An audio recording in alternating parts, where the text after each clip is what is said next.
And if you're behind him, that's a sight to see. Because if you look at his buttocks, you'll see blood seeping from the buttocks. Oh my God.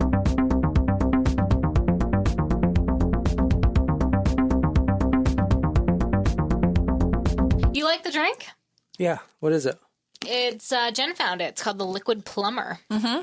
Because the hint was Drano. It tastes like Drano. No, it does not. It's very sour. I hope that you're not speaking from experience. I think it tastes like Sunny D. No. Yes. Tastes like, but like a lemon lime Sunny D. All right, let's take some shots. What is it? We must sing. Also, it's a surprise. Do you not know how this bit works? It's like you haven't done this before. I mean, we've only done it 38 other times. Surprise shots. Surprise shots. We don't know what they are because they're a surprise. Wait, this isn't 38 times. I think this is 39. No. We have...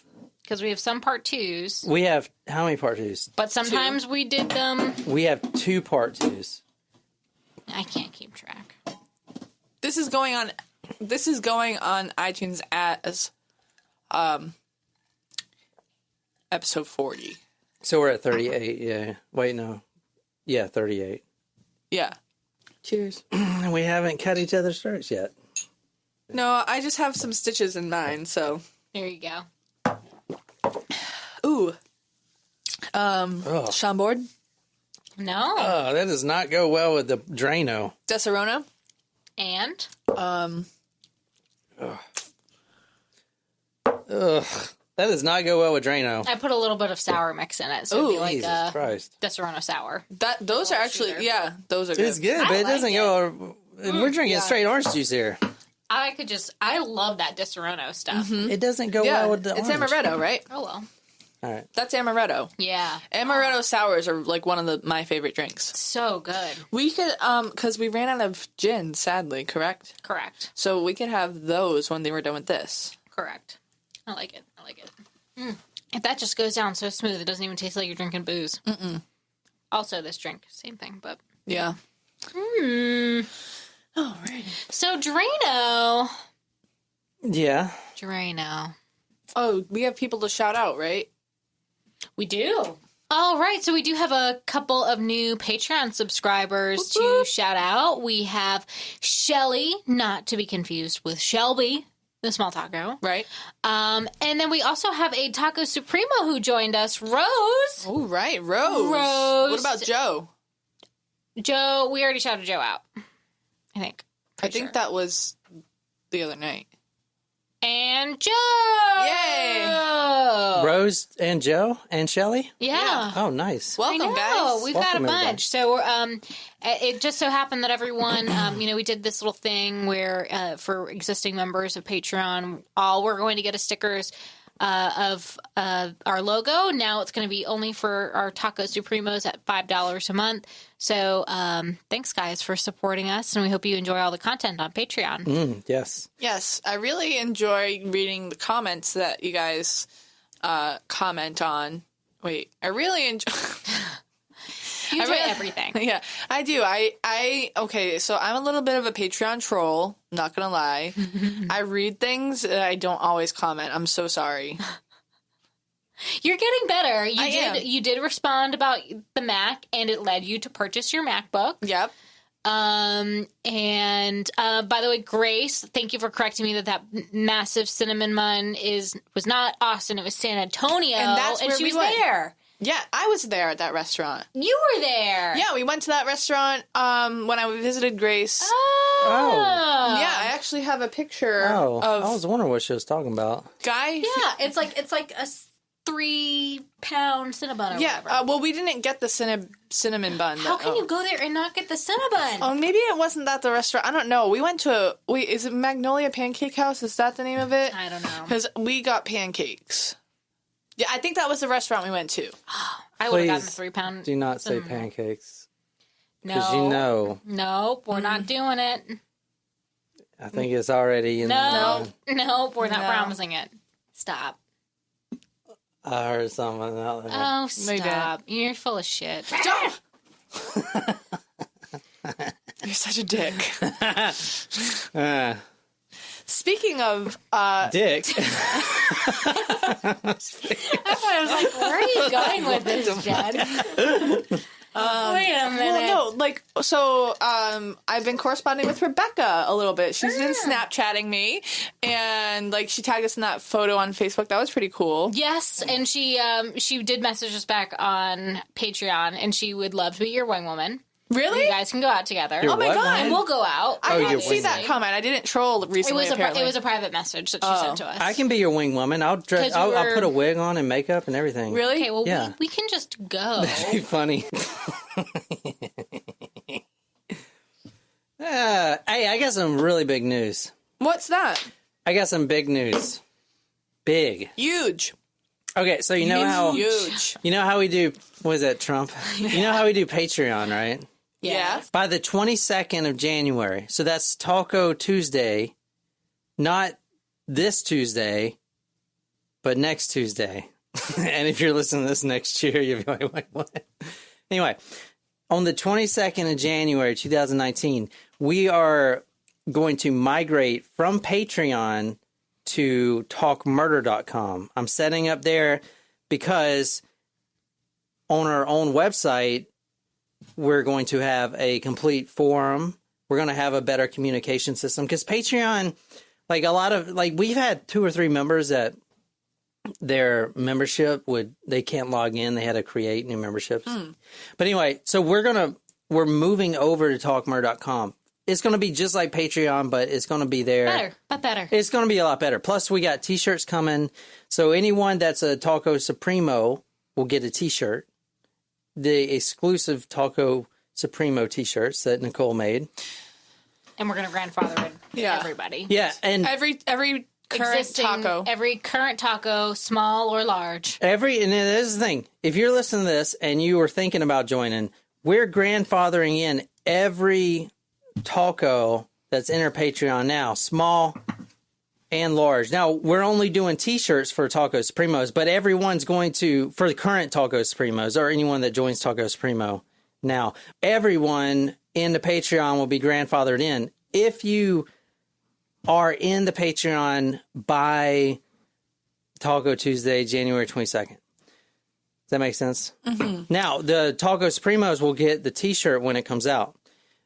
But if you just want to get in there real quick, donate $1 or $5 on patreon.com/talkmurder, and we'll grandfather you in. Because after that, it's going to be $40 a year, but not for the guys that are in before January 22nd. Which is actually a good deal because it's cheaper for those who are going to sign up for a $5 a month as a Taco Supremo. It actually works out to be less expensive. Mm-hmm. It works out less expensive for everything. And you get a T-shirt. Yeah, the T-shirts do cost a lot of money. So there's a lot of perks included in it. It's completely worth it. I mean, just the T-shirt alone, you could pay. Exactly. You could pay $25 You'll be getting, for a T-shirt. You'll be getting the T-shirt for free. You'll be getting stickers. Once we get more and more merch, we'll send you coupons. We'll give you exclusive deals everywhere else. Plus, you get all the forums. I'm adding a complete forum on there. You can post anything you like. We could do like local meetups. It's going to be an exclusive on Taco, on talkmurder.com. But if you're a Taco right now, or you're thinking about it, join, because we'll grandfather you in. But you got to do it right now. If you're listening to this and you're not driving your car, do it, because just stop. If just you pump the brakes right now. Because as the 22nd, if you're not grandfathered in, it's going to be $40 a year, which is still a great price. It is because of all the stuff we're given.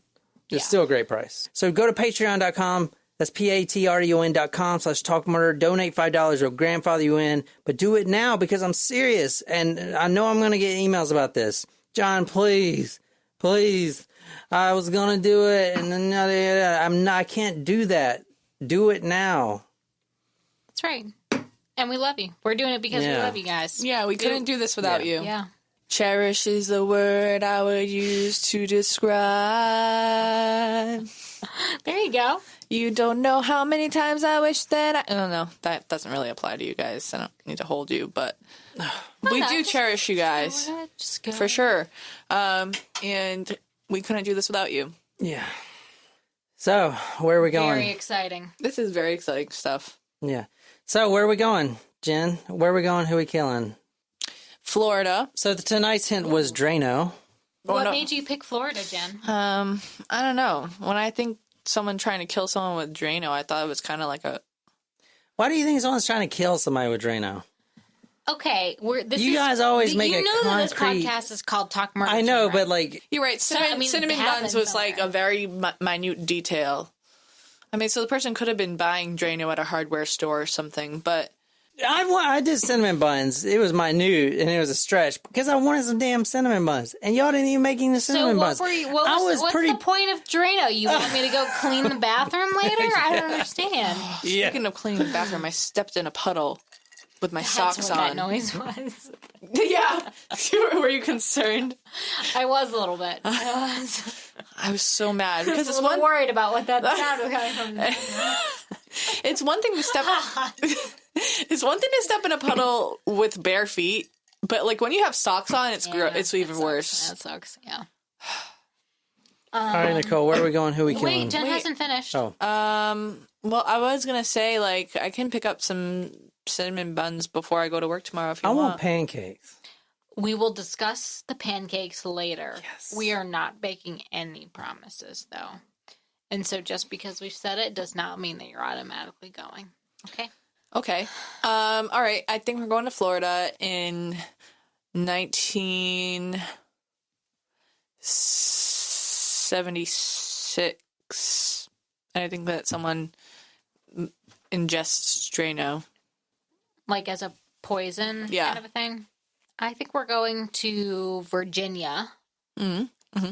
Another redneck state. Yeah, I know. I was going to say West Virginia. I was like, oh, is that too stereotypical? Country roads take me home to the place that I belong. West Virginia, mountain mama, take me home. Country roads. So I'm going to say just Virginia. I'm going to say this is a 1992 case. You know what I don't understand? The Virginia is for lovers. I don't either. I really don't get that at all. I don't get it. Because they want to make sure that people don't think it's West Virginia's for lovers, because that means you're doing your cousin. We talked about that in one episode, and I said something really offensive. I remember being like, oh, God, I hope we have no listeners. I don't think we do, but I don't know. Like, what? Can someone please explain? Yeah, if anyone is from Virginia, like, why is it Virginia's for lovers? Or even if you're not, weird. Even if you're not from Virginia and you understand what it's about, can you please explain? Is it because Virginia, like virgin? Or like Virginia. Oh, maybe. Virginia. Virginia. Virginia. Like, I don't get it. All right, let's see that Virginia. Santiago. Okay, so I think the Drano. I don't know, you're making me feel like I need to think outside the box. Okay, I think the murderer in this case is a plumber. Oh, nice. We're both wrong. Yeah, but those are still good guesses. Okay, so tonight's episode is for a Taco Supremo. Oh! If you want to read this. Here we go.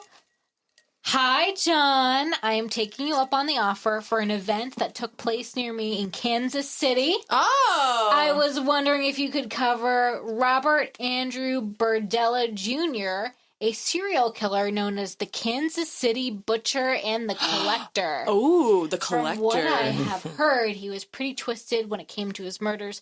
I hope you can find enough about these murders since they were over 30 years ago. Thanks for all the hard work you put into this. Thanks for all the hard work you put in for each episode, Lauren. Oh, cool. Thanks, Lauren. Our first video. Fan video. Yeah. So, Lauren, The Collector. That reminds me of the Beatles I responded song, back to her. And The Bone Collector is now on Netflix. We watched it last time. Oh, what is that? It's with Angelina Jolie and Denzel Washington. It's pretty good. It was good. So I responded to Lauren and I said, ooh, The Collector. That sounds pretty interesting. Wait, so was this the tax collector? Let me tell you what you can be. 'Cause I'm the tax man. Yeah, I'm the tax man. Oh, that was really off. I have to redo that. Can we redo it, please? Go. No. I sent her an email back and said, the collector sounds pretty interesting. Little did I know, some of our tacos are pretty twisted if to be requesting a story like this. Uh-oh. Is this going to be... Wait, hang on. Claire, just disclaimer. Is this going to be better or... there's no better. Is this going to be worse Than Richard Trenton Chase? The vampire? No. Okay. I mean, that's hard to be. Yeah, that was probably twisted. the most fucked up episode we've ever done. Yeah, I'm the tax man. Oh, shit. All right, you lost your privilege. All right, let's go. So, We're getting there. this story is fucking crazy. So, we're going 1988. Okay. Oh. I said 92. What did you say? 76. Kind of met in the middle there. Yeah. Picture yourself. Okay, you're in the suburbs of Kansas. Kansas City. Missouri. Missouri. I've been there. Not Kansas. What do you mean? Kansas City, Missouri, not Kansas This is City, Kansas. Well, all right. Well, Lawrence from Kansas City, Missouri. So is this Missouri or Kansas? Let me just settle this right now. Kansas City is one city divided by state lines. Yes. So it could so it's the same Kansas City, but depending on what street you're standing on, like with one of our tacos, Kristen, I went to go visit Kristen in Kansas City. And we were literally we were driving around and because she was living there, she was working in Kansas City, and we were on a street where one side of the street was Kansas and the other side of the street was Missouri. So it depends. That's cool. All right. Well, what state does this take place in, John? What's the majority here? Both. This is Kansas City, Missouri. Uh-huh. That's so weird. I don't understand that. Anyway, let me show Even you. though Jen just explained it. Huh? Jen just explained it. I wasn't listening. Let me show you the actual nothing else is street. new. Let's look at the Google Earth. So I'll put the Google Earth thing on Patreon. So we're going to Kansas City, Missouri, which the part we're going is right on the border of Kansas and Missouri. Mm-hmm. Jen explained that earlier. It's April 2nd, 1988. It's noontime. Now, this is a nice neighborhood in Kansas. Mm-hmm. Okay. Yes. Kansas City, Missouri, yeah. If I say Kansas or Missouri, it's the same thing. Whatever. I don't know. You know what we're talking about. Yeah, it's right there. It's freaking in the middle of the day. Mm-hmm. It's hot as shit. It's April. Okay. Quiet. You may hear some construction or whatever. And all of a sudden you see a sight that you have never, ever would ever see. Not even in the movies. The directors aren't even creative enough to make this happen. This scene happen. Oh, we're off to a good start. Everyone looks out their window. These houses are pretty close together. All of a sudden, the neighbor's like, he's like, what the shit? What am I seeing? And he kind of does a double take because running in the middle of the street is a man who is butt naked. Oh, God. What? With a dog collar on. Uh-oh. Oh, shit. And he's running full speed. Like a true collar that's meant for a dog? Or are you talking like a BDSM BDSM dog collar. So I'm thinking leather strap with spikes. At one point it was attached to his hands. So his hands were tied with rope. Mm-hmm. So there's still rope dangling from the dog collar. He's running. Now he's running into cars and tripping and falling because he's he can't even see. So he's butt naked and he's blind. He's blind? Yeah, he can't even see where he's going. He's tripping all over the place. As in he has a blindfold on, or he's actually blind? No, he is no blindfold. He just cannot see where the hell he's going. Did he get his eyes gouged out? He runs to the neighbor's house, and if you're behind him, that's a sight to see. Because if you look at his buttocks, it's you'll see blood seeping from the buttocks oh my God. on top of the dried blood that has been stained there. Oh. As in it's coming from his Yeah. anus? So he's like dropping blood all over Out his side of street. from his butthole. Yeah, from his booty hole. And it's like, he's, all right, so picture this naked guy. He's like No frantically running, tripping all over the place. Although it is ironic that we just watched Pulp Fiction, and this is reminding me very much of that. As soon as you said, scene. as soon as you said BDSM dog collar, that's what I was thinking. Of. Yeah. So he runs and he knocks on the neighbor. Now, think about it, if you're the neighbor, okay, and God. you're like, what the fuck? What do you say? How can I help you? Well, that's what I said to Barbara, the 85-year-old Can I lady who help walked you? in our house. Yeah, but she wasn't butt naked with a dog collar No, on. but she might as well have been. She was a stranger. Not to say that we welcome butt naked strangers in our house. Please don't come to our Yeah. house. So he's like knocking on the door, and I don't even think I would open the door. I'd be like, go to the next house. I don't think I would open. Maybe I they don't know ordered the if stripper I next would. time. I don't know if I would open the door, but I would probably call 911. Yeah. I mean, I definitely would call 911, but I don't think I would open the door. Is that bad? Because you don't know if they're going to hurt you. Yeah, no, I don't know. I think it would depend on the situation. Well, he is and use your screaming best help. judgment. He's like screaming, help me, anyone, you know. Yeah. Okay, you know what I probably would do? I probably wouldn't let them in my house, but I would probably step outside Yeah. and try You to... would step outside with a naked dude bleeding from I would his give him a blanket. booty hole. I would call 911, and then possibly, depending on the situation, if I have assessed that there are no weapons on the person, maybe go outside. Well, I don't know what he could be carrying if his hands are tied in front of him and he's naked. No, his hands aren't tied anymore. Oh. They were tied, so he still has the remnants of where he was bound from a rope. That was, his hands were tied, and then his hands were tied with a connecting rope to the dog collar. So, like, in front of him. And you see the connector, but it has been severed. Oh, okay. So you know that he escaped from. Now, this isn't like there's no BDSM sex clubs around. This is the middle of the freaking suburbs. This is like Mount Pleasant. Like, I know, this is exactly what I'm picturing. this is like your someone neighbors. literally walking running down your our neighbors street. are old timers. There may be a nice young couple married, like just normal people, and there's this guy, baby pushers. like freaking with a dog collar, running butt naked, like wiener flapping, everything. with blood dripping out of his asshole, covered in blood. Got it. Thanks. All right. Quite the visual. So I do want to point out welcome, again, this is a story for Lauren. Lauren, you sick son of a bitch. Yeah, well, I was it's not like, she made him do this. I mean, Well, no, She wanted us to she- cover this story. I know, but she knows what this was. Lauren, you know. She knows what this You know was. why She you wanted the asked shock us to do- value. That's right. Yeah, she wanted that. She wanted clickbait. Yeah. She, like, I don't well, know. that's not bad for us when you think Oh, about it. well, Thanks, yeah, I know. Lauren, for the Thanks. clickbait. But I was like, oh, yeah, the collector. Sensationalism. The collector. Wow, that sounds very interesting. Then I started reading the story. I'm like, what the fuck? Was he collecting men like this? All right, so. Was he collecting eyeballs? No, he goes. We already had one of those Oh, stories. shit. Yeah, it could be eyeballs. Because I asked if he had his eyes gouged out, and then he moved to the next subject and did not answer my You're onto question. something. Okay, now this is because obviously the police come, they talk to this guy, and they're like, all right, what are you doing? And this is a 22-year-old. Oh, he's young. He's young For some guy. reason, I was picturing like a crazy 40-year-old? old man. No, he's young. No, His I was name is picturing, like 40. his name is Christopher Bryson. He is a male prostitute, but I'm pretty sure he's going to change career paths after this. Probably. Yes, I would assume. Yeah.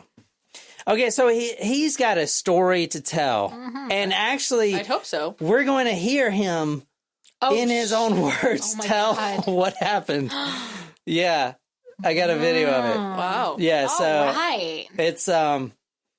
it's pretty interesting. I hope I did some justice there. Yeah. But so he tells the police, he's like, "Listen, you guys ain't gonna believe this. I was locked up in someone's basement. Oh my god, this does remind me of Pulp Fiction.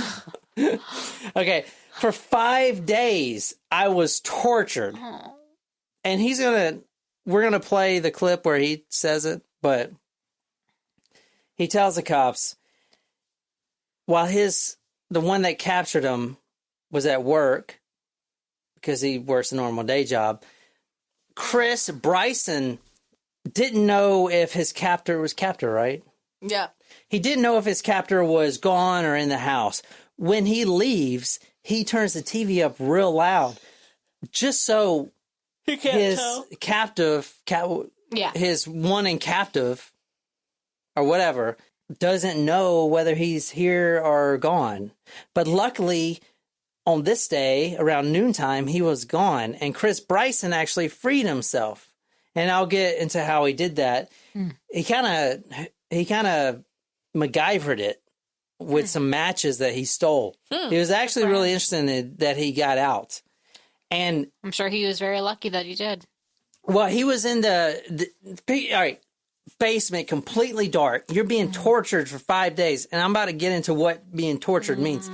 There's no light whatsoever. He finally gets his hands free. Because he burns these ropes with some matches. He probably does it with his teeth. He just burns them. He's free. But now what? You got the door, because obviously the door's locked. I mean, you guys seen movies where they, like that movie The Room or whatever. Yeah, the deadbolt. So the door's locked. There's no light. And he can't see? And he can't see.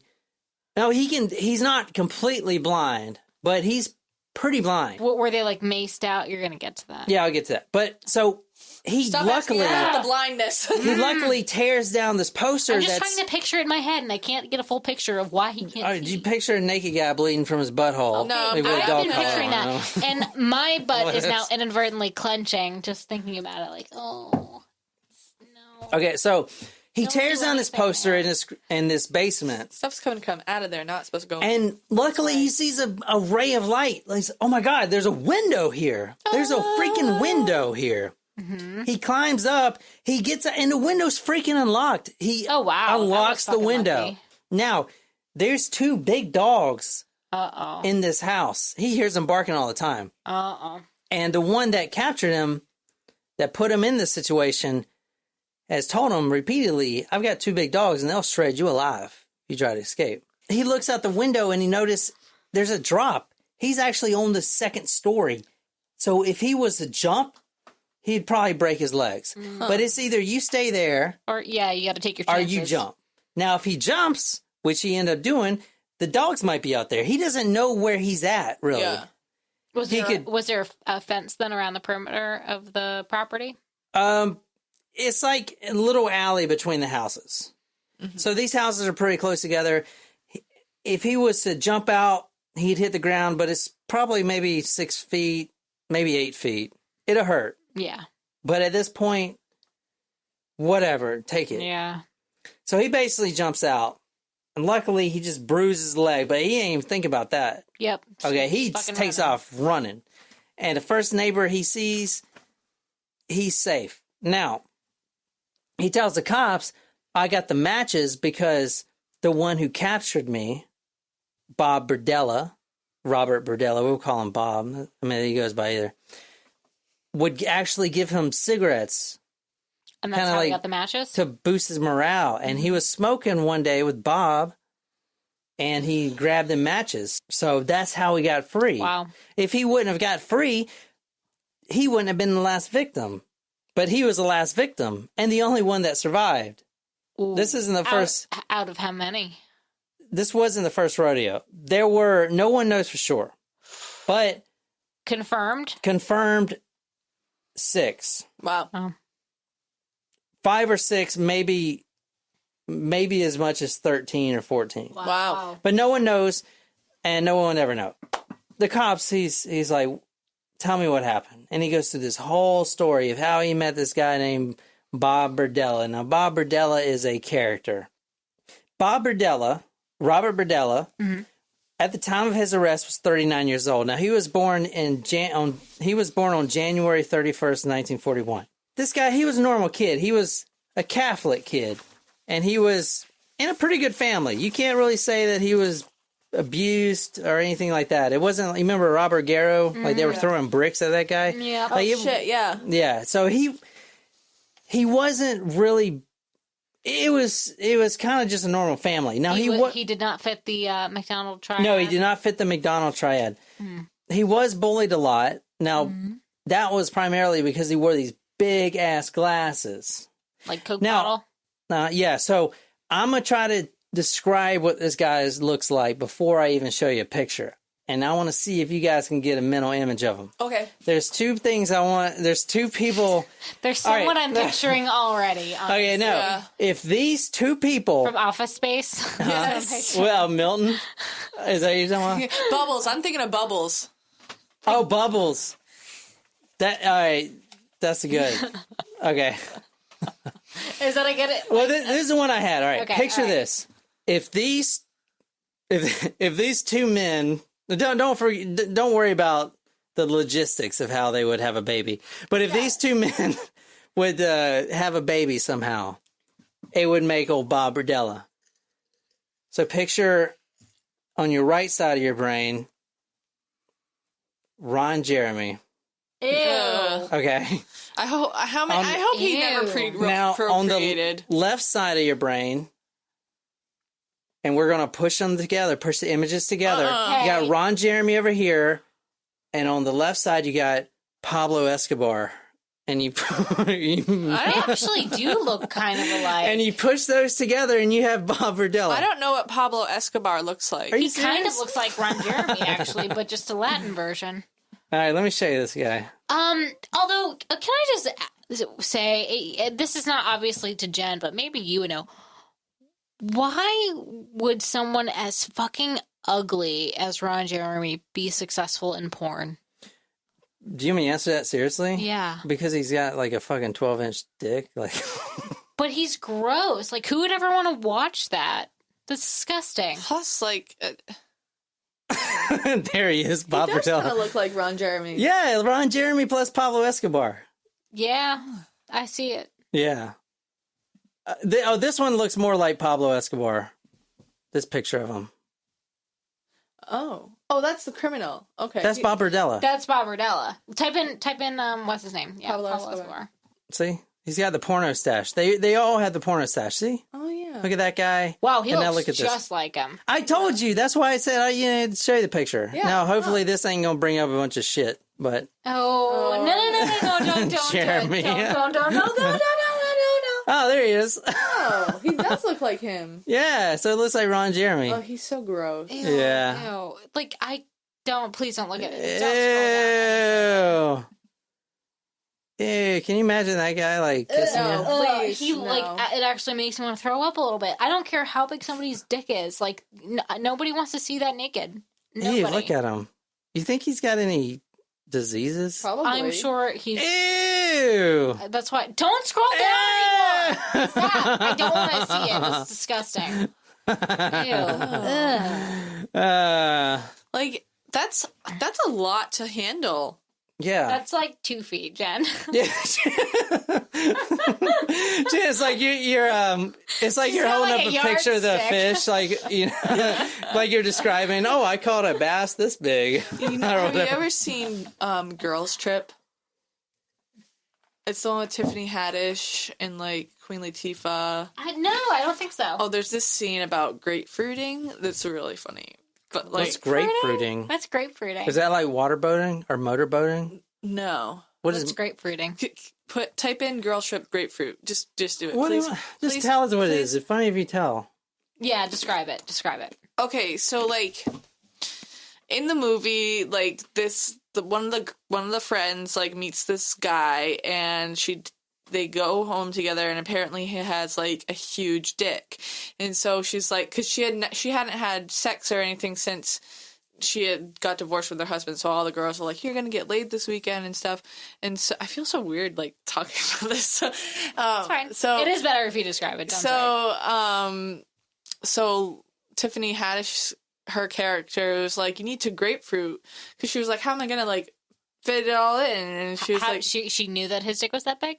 yeah, she was talking about it. And then, like, she's like, you cut off the ends of a grapefruit and cut a hole in the middle, and then you, like, put it over, and then you, like, squeeze and, like... Over the penis? Yeah, you have to watch the video. I can't describe it. All right, let's move on. He was bullied a I don't lot. understand. Like, you're supposed to, like, squeeze, like, so that it's, like, I don't know. Are they doing it to simulate sex on the guy? To simulate, like, because for oral. like you can't fit it all in, so you put a grapefruit and you like twist and like. Got it. Okay. But then later. This seems like a waste of a perfectly good grapefruit to me. But then later in the movie, I will never look at a grapefruit. later in the movie, she tries it and like she gets like grapefruit juice in the guy's pee hole, and it like burns, and it's like wicked funny. You know they make pills that make your semen taste like grapefruit and cherries and stuff. Yeah. It makes it taste like cherries and strawberries and. You could just eat pineapple. Why would you order those pills? Or you can just eat a lot of it, and I think it does. Well, I don't know. Well, I don't know either. All right. Anyway, now at 16, he started to lose faith in Catholicism. Around this time, his father, which was very influential on him. Well, he's gay, isn't he? Why would you say he's gay? Because there's a male prostitute in his basement that Well has played. a dog choker, right. and there's blood dripping out of his ass. All right, so his father died of a heart attack, which he was very influential on him. Now, his mother remarried just literally months later after the father died, and he That's wasn't not fishy. He wasn't done grieving over this. You know, he wasn't done with the grieving process, so he resented the mother and the new stepfather immediately, and there was problems right there, and that's when he started losing faith in Catholicism. And at 16, he actually worked as a short order cook, and he was sexually molested by a male coworker. Around this time, he started losing his faith, and he started to realize he's gay, right? Mm-hmm. So he's truly gay, not just a result of the molestation. Well, so here's how I was picturing it. Like, maybe he was giving off signs, and he didn't realize he was. Like, if he didn't realize he was gay, he was just giving off signs, and then the male coworker took advantage of it because he picked up on that or whatever. That's kind of what I had in my mind. All right. By all accounts, Bob Berdella was actually a really good guy. All of his neighbors would say he's a really good guy because these male prostitutes, the ones that come to Bob Berdella's house, no one knew they were prostitutes. People, I mean, they may have known they were prostitutes, but Bob Berdella was someone to open his home and accept troubled youth in. So some of the guys that he accepted were like 16 to like 20 years old. Oh, that's fucked up. But, you know, they were troubled on drugs, so he's prostitution. taking advantage of them now. Well, the Similar state to the way he was taken. the state actually viewed Bob Berdella and registered him as like almost like a big brother, like a protector. You know what I'm saying? Mm-hmm. And he was actually, I mean, that's fucked up. So everyone that came into his home, you know, he was helping get back on the straight and narrow. You know, like actually, or yeah, and so he was actually. But was he really doing that, or was he just? He was at first, yeah. He was at first. He really was at first. And then it slowly turned into molestation. It slowly turned into some crazy shit. I don't know what the fuck. I was trying to pinpoint the exact time this happened. Because the first time this happened was when he was 35. That was when the first victim came to be. But I don't know. Most serial killers, like, you can see the transition. This guy... all of a sudden. It's like all of a sudden, and not just all of a sudden. He goes from big brother to killer. Not just killer. Rapist. Not just rapist.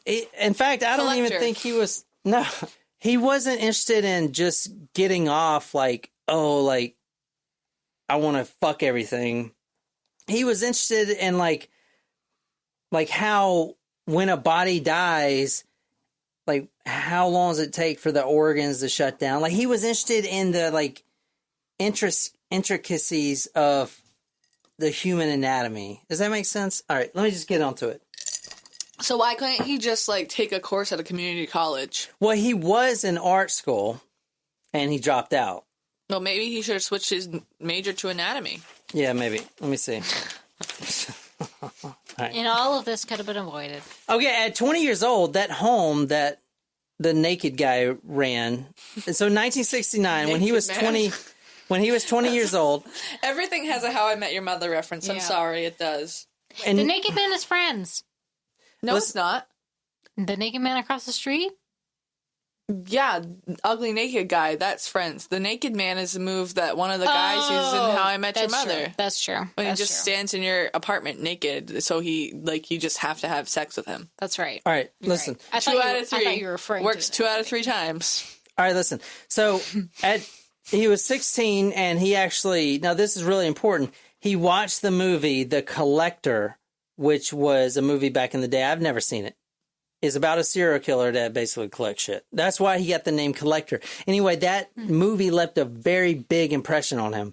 At the age of 18, he enrolled in the Kansas City Art School, but he dropped out because he got into drugs and he was selling amphetamines and he got busted and all this stuff. He started doing LSD, marijuana, drinking a lot. He began a work as a short order cook, and he actually, through his career before he started murdering people and torturing them in his basement, he was actually a chef. He went from a short order cook to a very accomplished chef, and he would open up restaurants, and he did very well for himself. He was very Interesting. renowned for being a chef. And Berdella, I think, is Italian.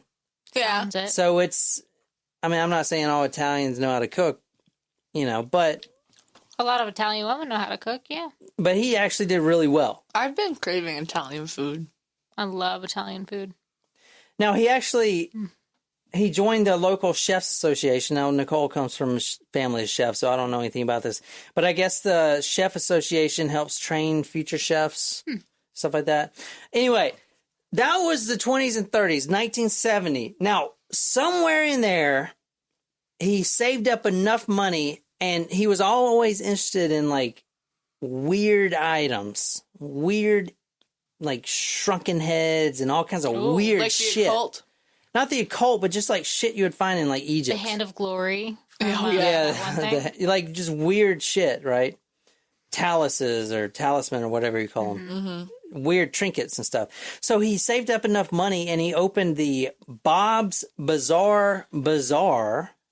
Oh, Yeah. bizarre, I see what you did there. bizarre. Yeah. I So see what- Bob's Alliteration. Yeah, so he actually opened his own little shop at his local flea market, and he quit his chef position, and he was actually making really good money at this new venture because he would find these He's a real. knack for business. Well, he's a weird dude. So picture this guy, this Ron Jeremy and Pablo Escobar creature. Where... creature. He is a creature. Picture this guy. You go into Bob's Bazaar, and this guy with a porno mustache, he always wears Hawaiian t-shirts. Oh my god, that makes it even better. Yeah, and like cargo shorts and shit. And Did he like, wear socks with the sandals, do you think? It sounds Yeah, like he probably. would. Yeah. So you go to Bob's Bazaar, and you can get all kinds of shit. I can just Shrunken heads. imagine the commercials for that. Come on down to Bob's Bazaar and see what type of bizarre things that you can find today. It actually fits him really well. It's really hard to point this serial killer out because he's so Check weird. out our shop of oddities, and you may find yourself in a strange situation later on. This is in probably one of the day. weirdest. Bizarre A situation. bizarre situation. This is probably one of the weirdest killers. I'm we've trying done. to think of some more alliteration. Bizarre being. Now, bizarre. around this time, he actually also became open with his homosexuality. 1981, he quits work as a cook, and he takes his Bob Bazaar full time. That's all he does, and he's making good money. I'm sorry to interrupt, but Yeah. I just think it's really fun to say Bob Bazaar Bazaar. Bob's Bazaar. Bob's Bob's Bazaar. Bazaar. I was thinking of Bob's Bazaar, the you know the Bob. BBB, the Better Business Yeah. Bureau. Yeah.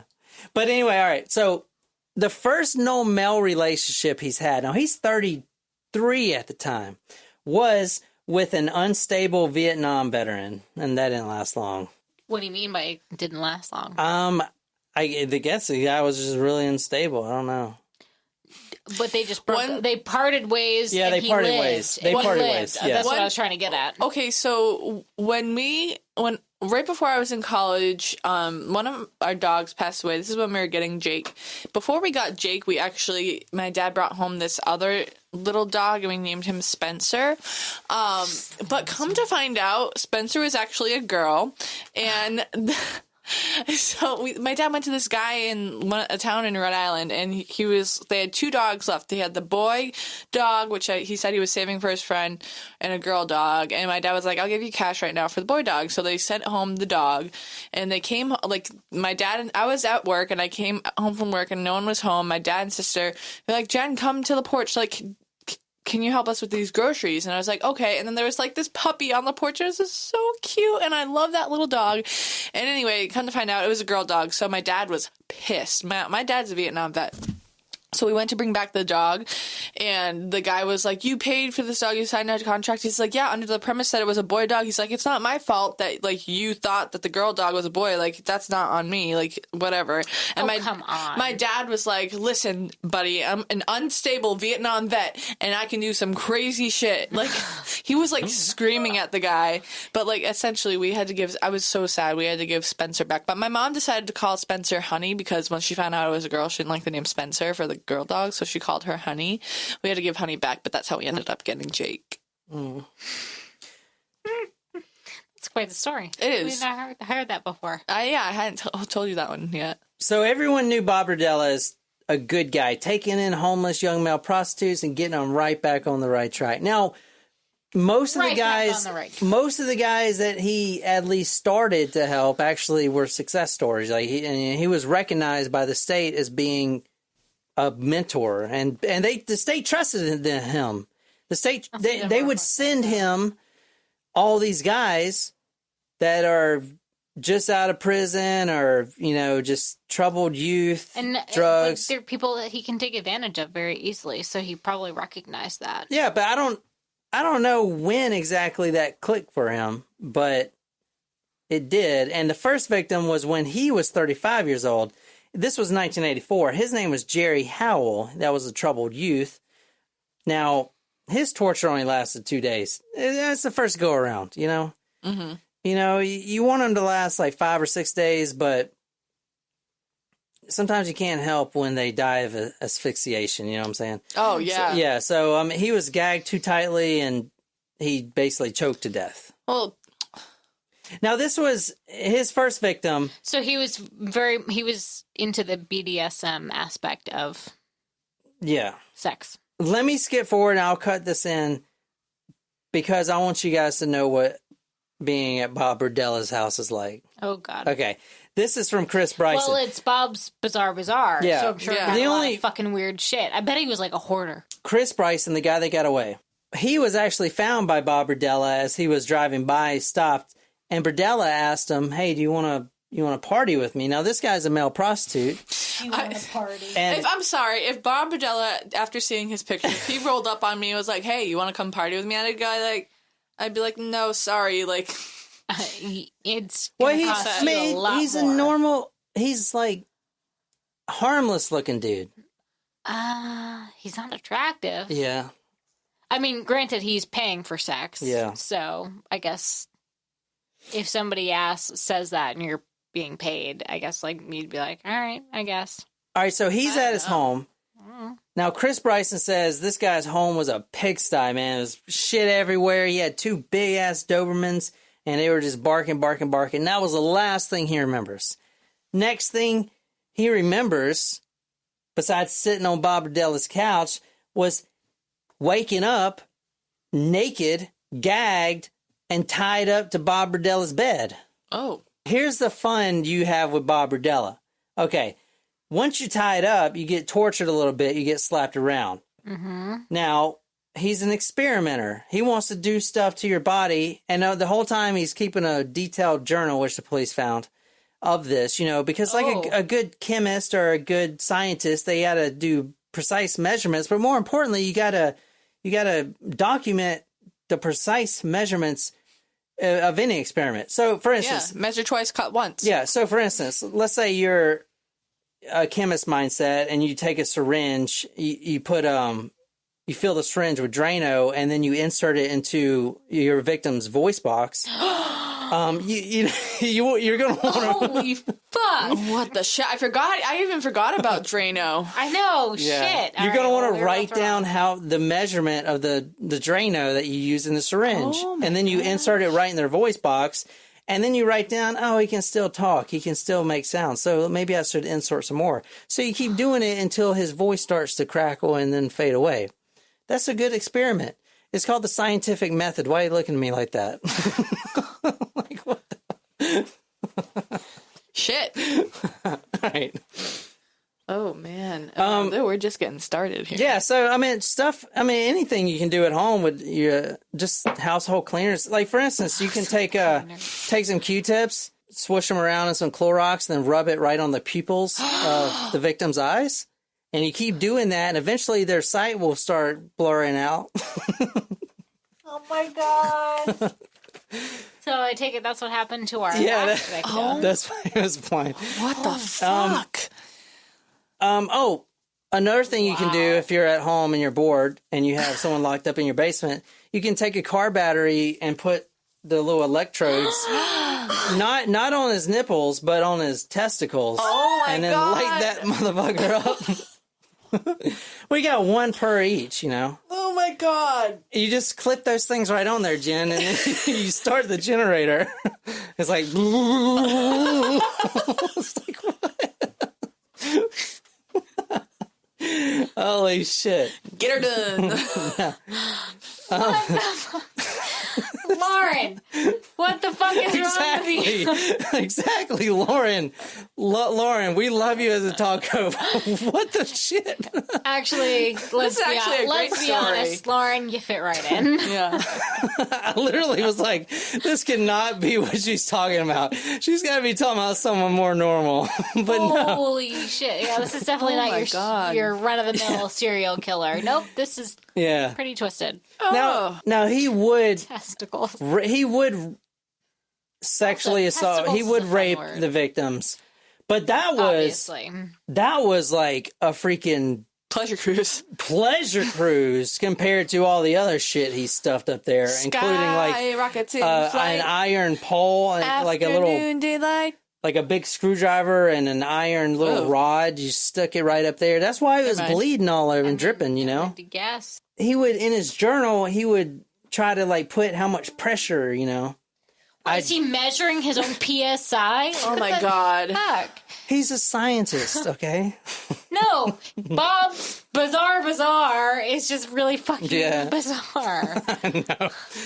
All right, so the first victim, Jerry Howell. Now, this is when Bob Berdella was 35 years old. Cover my butt. 1984. His torture only lasted a few days. Now, he got the electrodes on the testicles and everything else. I don't know if he got Do you die immediately from that? Like, what happens?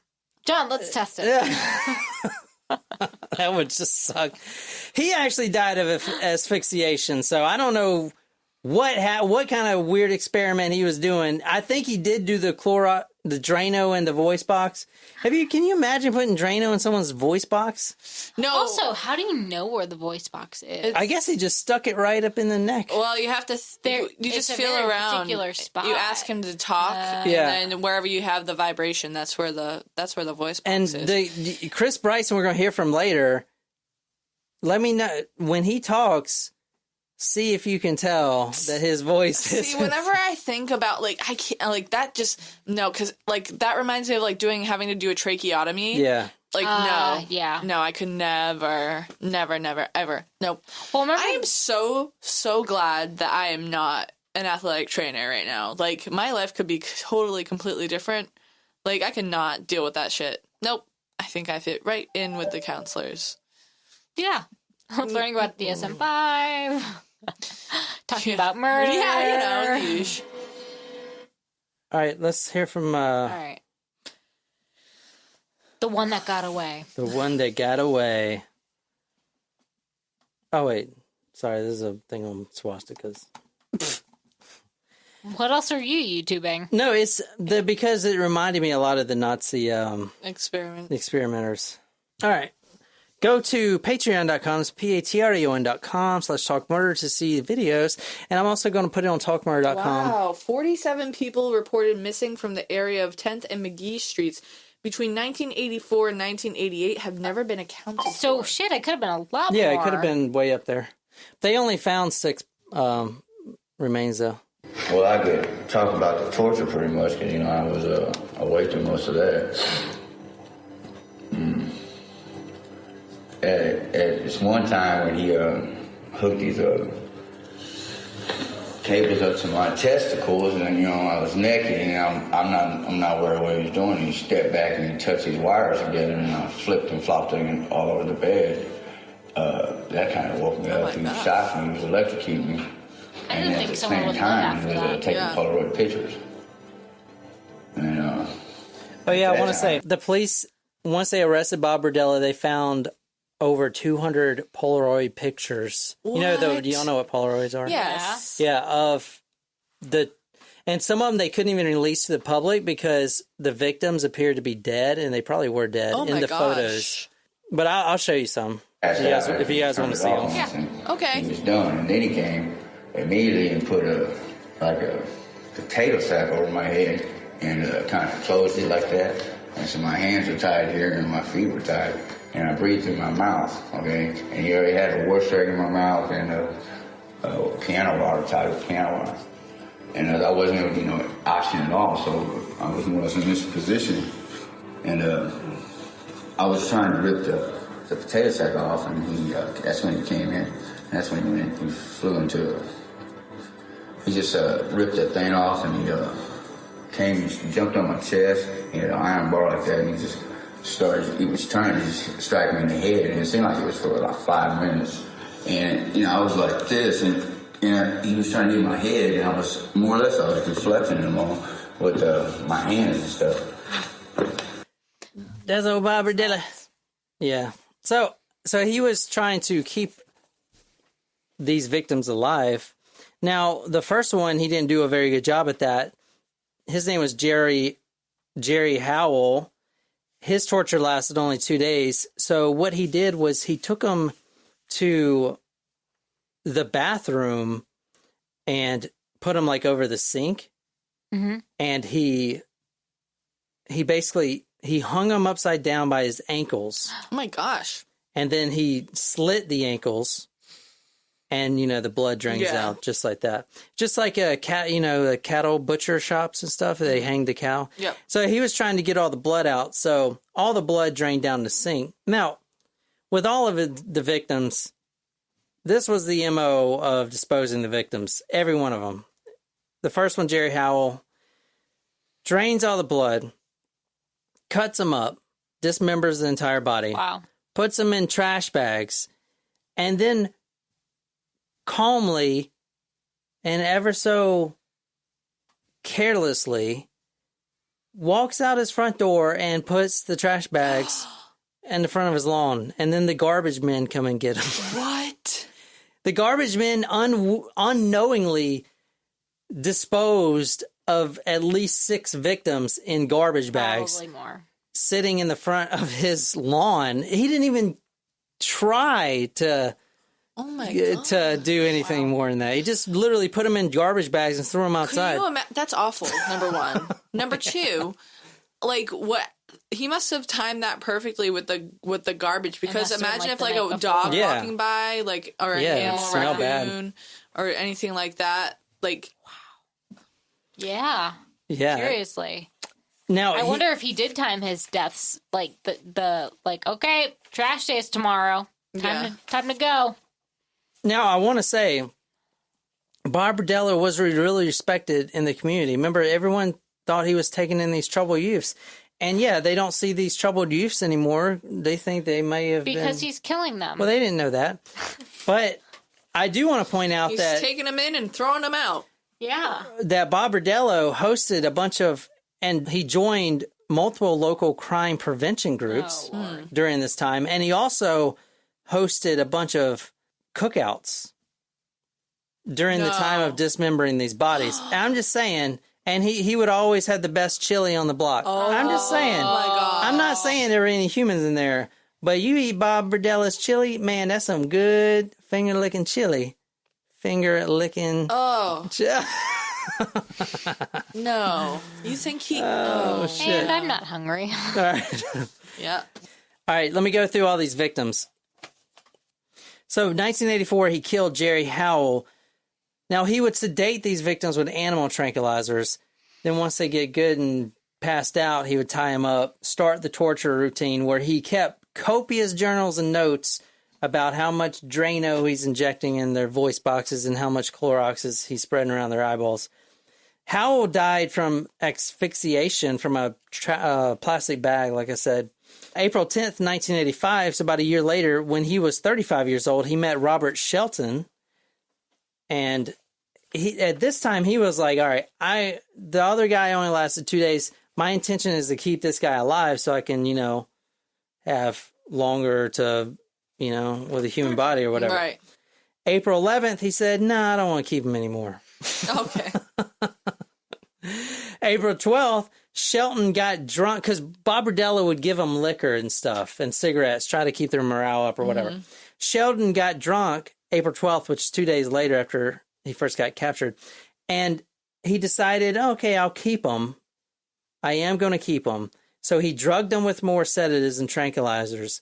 And then killed him. Bound him and gagged him, sodomized him with large objects, and then tortured him repeatedly for days. April 15th, he finally dies. He suffocated Sheldon with a plastic bag. Now, it wasn't really his fault, and he would probably stay alive a lot longer, but there were workers that were coming to work on his roof. Oh, yeah. You can't have a male bound and tied up. I mean, have you ever that's just a bad Has that look. ever happened to you guys? Like, someone's coming to do yard work, and it's like, shit, man. Well, gotta kill the guy that's in Exactly. my house. So now he placed that body in the bathtub and cut it up, garbage bags at the curb. Now, at this time, the second victim, he actually kept the head and he buried it in his backyard. Oh, my God. And it was kind of the first time he actually kept a souvenir or something from the victim. June 22nd, 1985, the next victim, Mark Wallace, who was helping Bob Berdella do some yard work. Mm-hmm. They struck up a conversation. Next thing he knows, he's gagged, bound, naked, and tied to Bob Berdella's bed. Now, he was only tortured for several hours until he passed away. And the funny thing is that they all were drained of blood, dismembered, and then left at the curb for the trashman to pick up. June 5th, 1987, he bailed out an old-timey friend, Larry Pearson, who was in prison at the time, and he invited him to live at his house for a little bit. Mm-hmm. Now, that was June 5th, 1987. June 23rd, Larry Pearson was drugged and tortured for the next few weeks. Mm-hmm. August 5th, just a month after he bailed him out, Berdella goes to the hospital because Pearson bit off the tip of his penis. Oh! Shit. Oh. So he had to get his penis reattached. Yeah. And I got the doctor talking about that. Oh, yes. We need to watch that clip, that's for sure. In the 80s, within about a This is the doctor that reattached Bob Berdella's penis. 3-year period, he had been in the emergency room at Truman on several occasions to have the head of his penis reattached. Several occasions. It's easy to reattach. You can It's just easy to shove the skin reattach. and maybe some of the blood vessels, But the nerve endings may not grow through again, so they may not have the same kind of sensation, So it's just dead at the tip, I would think, at least after 2 or 3 tries of this. Oh my gosh. And so, as I said, it always made me very curious. Oh my God. That perhaps the kinds of things that he had done to these young men were not so much about lust or sexual sensation as they were simply about power. Can you just Because imagine? I don't think he had that kind of feeling left Like, on his penis. hey, Dr. After Oh, hey, 2 or Bob, 3 what's going on operations. today? Oh, I just had my penis bit off again. Again, Bob, that's the 6th time this month. Like, Oh my God. Like, can you, what do you do? Are you holding it in his hand? Like, Help me. Like, what? Look what I got, guys. Like, Yeah, that's a weird case. you bring it in like in a plastic baggie, like. So that was August 5th that he got his penis reattached. Now August 7th, he gets home from the hospital and he disposed of Pearson. He kills Pearson, and then he takes his head and he replaces Sheldon's head in the backyard, the previous head, with the new Pearson head. And he takes Sheldon's head, which is a skull now, and he puts it in his home, like on the mantle. Like one of his shrunken heads, like in his shop. You know what that kind of reminds me of? Like when they, like with growing up, when they said, like, if you ever got one of your teeth knocked out, it's like put it in milk and get to a dentist right away. No, I've not heard that. Really? No. No, the police had preserves the tooth? Yeah.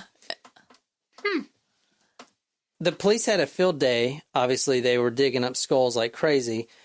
All in all, of course, Bob was arrested April 2nd as soon as that naked guy with a dog collar, rats him out. His end, yep. Okay, he was accused at first at 7 counts of sodomy, 1 count of felonious restraint, and 1 count of first-degree assault.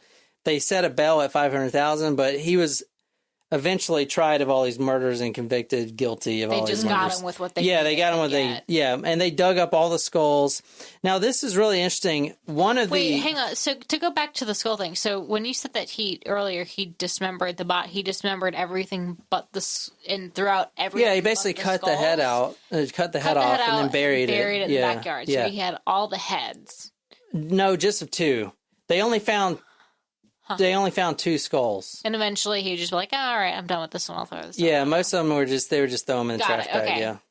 Mm-hmm. I can't even fathom. Yeah. So he was sent to Jefferson City, Missouri, to serve the rest of his life in a penitentiary. Let me see what else I got. Now it's really weird. One of the victims, the mother, actually gets awarded a record $5 billion. Wow. What? Now, it was he's not worth that much, obviously. Billion with a B? Billion with a B.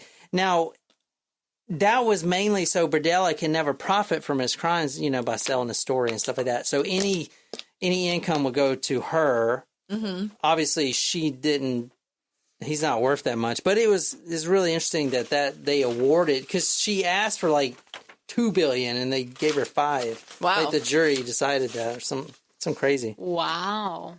That's wild. How does that work? Do you get it right off the bat, or they have to keep paying you until you get that money? Yeah. What happens if they die before you get it? They repossess all your stuff and try to sell it at auctions and stuff. Bizarre. Yeah. I mean, look at Todd Kohlhepp. They sold his land. They auctioned all his stuff off. Yeah.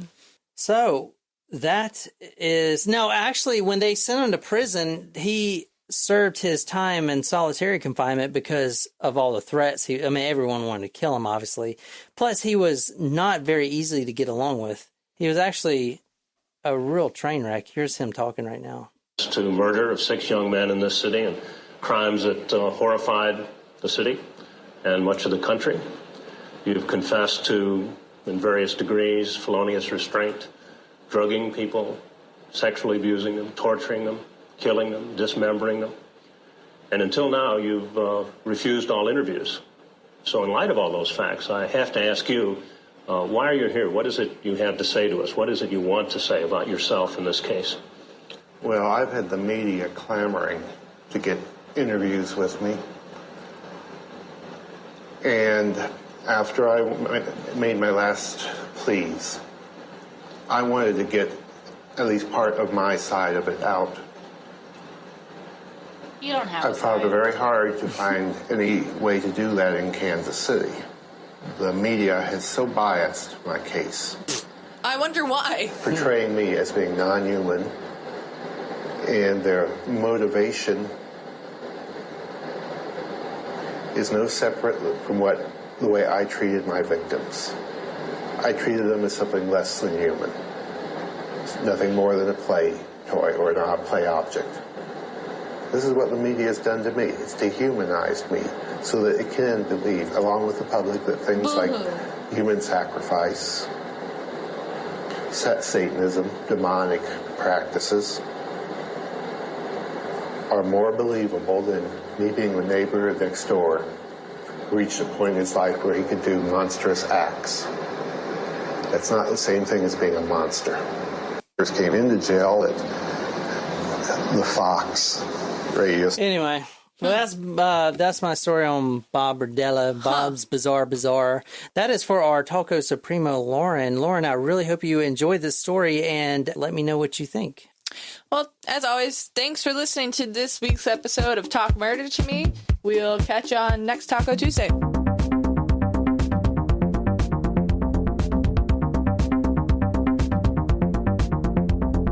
But it definitely has that Sunny Have D. you ever watched the Chappelle Show? Where the commercial, I'm he's James, like, bitch. he's like the kids, you know, the old commercial where they're running in and they, like from soccer, and they open the fridge and there's Sunny D. He's like, I'll grab the Sunny D. And there's one black kid's like, I want that purple stuff. the grape tree. Can we watch that? Yeah, click right now. Watch the black kids in the back. You ever see that commercial and look at that black kid, he be like, I want that purple stuff. Okay, we got OJ. Purple stuff. Okay, we got OJ. Purple stuff. Okay, we got OJ. Purple stuff. That's drink, man. It's drink. They want drink. I didn't know that was actually the commercial. Nigga, I want drink. Sugar, water, purple. Sugar, water, purple. That's the ingredients. Sugar, water, and of course, purple.